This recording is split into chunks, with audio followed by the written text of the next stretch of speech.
As we speak, I'm working on about 10,000 different things. I actually counted them for this video, and I'm writing a book. I'm reading a bunch of books. I'm working on a renovation for one of my rental units. I'm running a business with about 40 employees. I'm running sales for that. I'm doing speaking engagements anywhere from 1 to 4 each week. I'm traveling. I have a dog which I have to take care of. I have a house which I have to clean, and stuff like that. So there's a lot going on. And that sort of sparked my interests to figure out what is actually a smart way to manage, one, all of the things that you just have going on in your life, and two, all of the things that you're intellectually interested in as well. So for example, I'm personally reading lots of classic works of fiction right now, as well as getting into political philosophy, philosophy in general, getting into economics. You can check out my video on how to self-learn economics from below if you're interested. But this is a really tough question, and that's why there are lots of videos like this as well on YouTube, where people are sharing ideas about how to manage all of these multiple interests.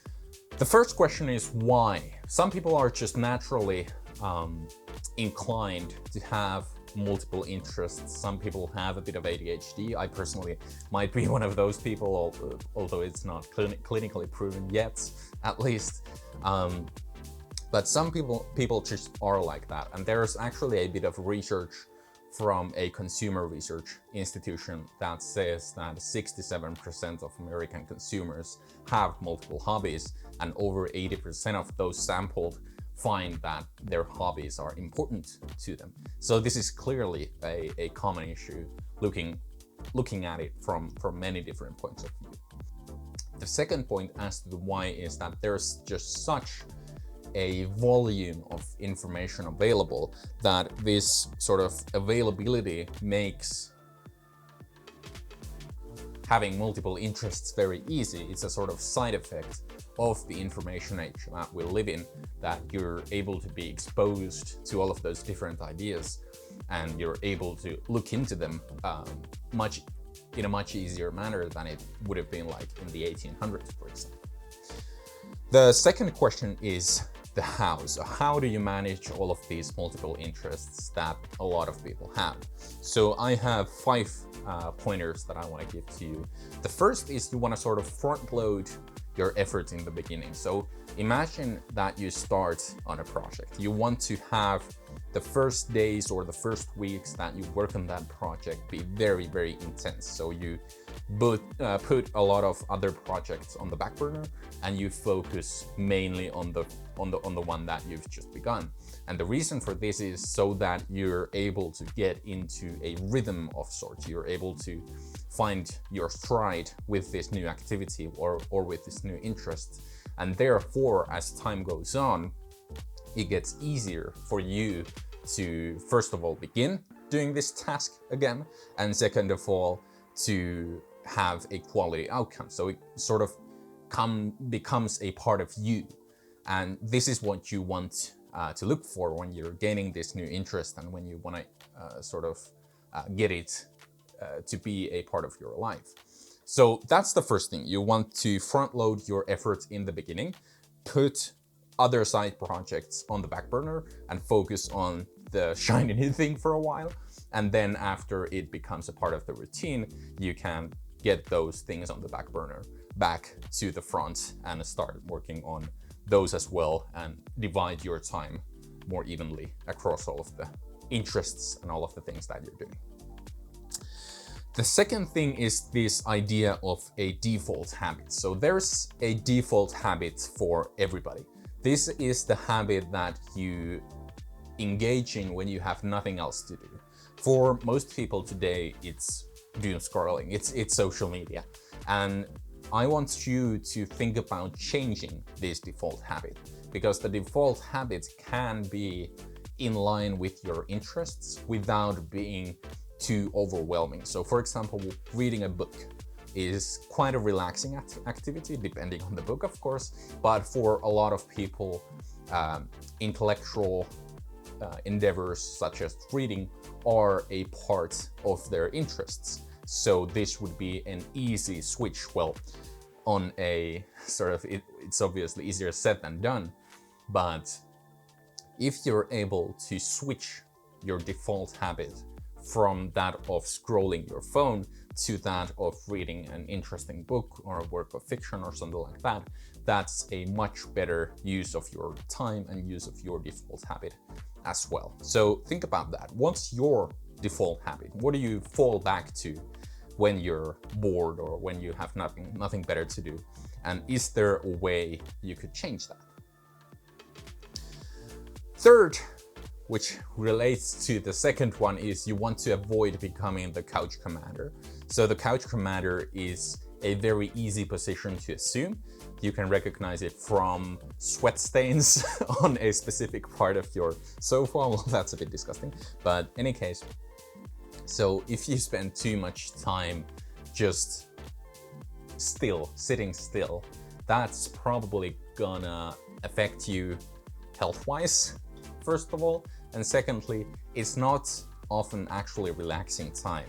You can spend an hour or two on the sofa or just, relaxing and stuff like that. But I think for most people today, we do way too much of that. So also just getting active for a small part of the day, that activity sort of continues on.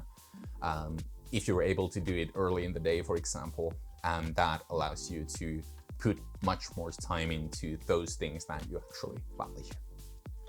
The fourth thing is you want to have purpose. So if you're doing a side project and it has no purpose for you, it has no meaning for you, you don't really understand why you're doing it, it's probably not going to be a habit or a thing that you do in the long term. So you want to avoid interests that don't come from your heart or come from social pressure or because everybody else is doing something or stuff like that. You want to think about your interests in a critical manner to assess if they're actually your interests or if they're borrowed interests from somebody else, and you do the things because you think that some people would find you cooler or something like that. So you really want to have a purpose behind all of the things that you're spending time on, and that goes to every part of life, not just your hobbies and your interests that you might have, but to your work life, to family life, to everything like that. So you want to have purpose. And then lastly, you want to know when you should kill projects, when you should quit being interested in something, because some things just are not worth spending time on. Somebody might be interested in getting the world record in Subway Surfers, but that's probably not a good use of time for extended periods of time. So you want to think about that critically and understand that some things are easier to achieve than others if you're looking to achieve something. And also some things are better aligned with your specific set of strengths and weaknesses. And so you might want to align with that as well. Also, this goes to having purpose. So if something is purposeless, you might want to kill that project as well. So, and also just if something doesn't really light the fire in your heart, that's also a good sign that you might want to kill it. Bill Gates has this rule that when he starts a book, he doesn't open another one before he finishes the one that he's working on right now. I think this is sort of a bad rule because sometimes just a book doesn't interest you anymore, and that's okay. It's fine, totally fine moving on from a work like that to something that interests you more. Of course, you don't want to do this too much. If you quit everything and if you kill all of the projects and never finish anything, that's not gonna feel particularly good either. So you want to have a sort of balance, but it's a good idea to set a set of criteria for yourself as to when you should kill projects or aim to become less interested in something, so to speak. So that's just a few things that I had in mind with regards to managing a lot of interests. So to recap, front load effort in the beginning, put more effort in when it's difficult, and then it tapers off as we go on. Change your default habits. So think about what you do when you have nothing else to do, and think about if you could change that to better be in line with your interests. Avoid becoming the couch commander, have purpose, and know when to kill projects. So that's it. I'll see you in the next one. Bye-bye.